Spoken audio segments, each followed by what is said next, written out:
স্বাধীন বাংলাদেশে জয় বাংলা ছিল মুক্তিযুদ্ধের স্লোগান। এটা কারো দলের নয়, কারো ব্যক্তির নয়, কোনো গোষ্ঠীর নয়, এটা মুক্তিযুদ্ধের স্লোগান, স্বাধীনতার স্লোগান। যতদিন বাংলাদেশ থাকবে ততদিন জয় বাংলা থাকবে। আজকে আমার মায়ের মৃত্যুবার্ষিকী। আজ থেকে 20 বছর আগে আমার মা আমাদের থেকে চলে গেছেন। মা যখন চলে যায় আমি চোখে অন্ধকার দেখতাম, সারা দুনিয়া আমার কাছে ফাঁকা মনে হয়েছে। এই 20 বছর কি করে বেঁচে আছি তাও ঠিক আমি জানি না। আমি এখানেই জন্মেছিলাম। এইখানে যে গাছটা আছে জাম গাছ, আরেকটা বড় জাম গাছ ছিল, তার পাশে আমার নারী পোতা হয়েছিল যাতে আমি ভালো হই। আমি ভালো হয়েছিলাম কিনা জানি না, কিন্তু মুক্তিযুদ্ধ আমাকে মানুষ করে দিয়েছে। মুক্তিযুদ্ধে আমি রুখে দাঁড়াতে পারবো এটাও আমার ধারণা ছিল না। তখন আমাদের নেতা ছিলেন বড় ভাই লতিফ সিদ্দিকী। আমরা তার নেতৃত্বেই চলেছি। আল্লাহ আমাদেরকে জয় দিয়েছিলেন, বাংলাদেশ স্বাধীন হয়েছিল।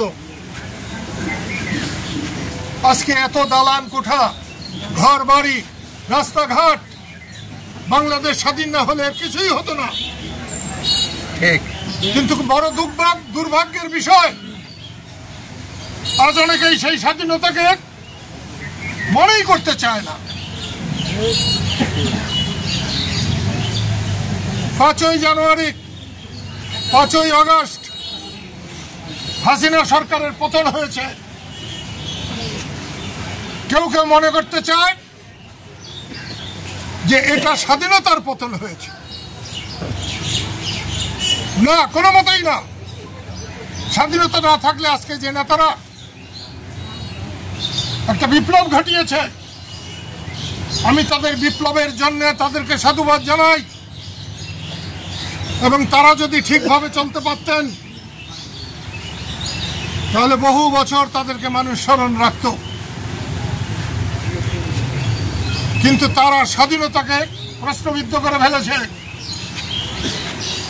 তারা বঙ্গবন্ধুকে মানে না, তারা জিয়াউর রহমানকে মানে না, তারা আমাদের কাউকেই মানে না। এটা ভালো কথা নয়। তোমরা আসছো আমার মায়ের মৃত্যুবার্ষিকীতে, এজন্য আমার বুক ভরে গেছে। 71-এ বড় ভাই আমার পাশে ছিলেন, জয়ী হয়েছিলাম। 75-এ পাশে ছিলেন, জয়ী হয়েছিলাম। আজকে আবার আমার বড় ভাই পাশে আছে। দুনিয়ার অর্ধেক আমার বিরুদ্ধে চলে গেল, আমার কিছু হবে না। আমি সেই জন্য তোমাদের অনুরোধ করব, প্রতিহিংসার জন্য নয়, প্রতিশোধের জন্য নয়। আমি রাজনীতি করি মানুষের পাহারা দেওয়ার জন্য, দুঃখী মানুষের পাশে দাঁড়াবার জন্য। আজ থেকে আবার বলছি যে আমাদের সক্রিয় রাজনীতি করা দরকার। মায়ের কবর থেকে, বাবার কবর থেকে অনুমতি নিয়ে মানুষের সেবা করায় আমরা প্রত্যেকেই ঝাঁপিয়ে পড়ব। আমি রাজনীতির সময় রাজনীতি করি, ধর্মের সময় ধর্ম করি, নামাজের সময় আমি নামাজ পড়ি। আমি একটাকে আরেকটার সঙ্গে কখনো জড়াই না। সেই জন্য আজকে আমি রাজনীতি কোনো কিছু বলতে চাই না। তারপরেও বলবো, গত 26শে মার্চ জাতীয় স্মৃতিসৌধে জয় বাংলা স্লোগান দেওয়ার জন্যে কয়েকজনকে গ্রেপ্তার করা হয়েছে। আমি এর নিন্দা জানাই। স্বাধীন বাংলাদেশে জয় বাংলা ছিল মুক্তিযুদ্ধের স্লোগান। এটা কারো দলের নয়, কারো ব্যক্তির নয়, কোনো গোষ্ঠীর নয়, এটা মুক্তিযুদ্ধের স্লোগান, স্বাধীনতার স্লোগান। যতদিন বাংলাদেশ থাকবে ততদিন জয় বাংলা থাকবে। আমি গত 25 বছর একবারের জন্য জয় বাংলা বলি নাই। আজকে শপথ করে গেলাম মায়ের কবরে, বাবার কবরে, যে আজ থেকে আমি জয় বাংলা বলবো।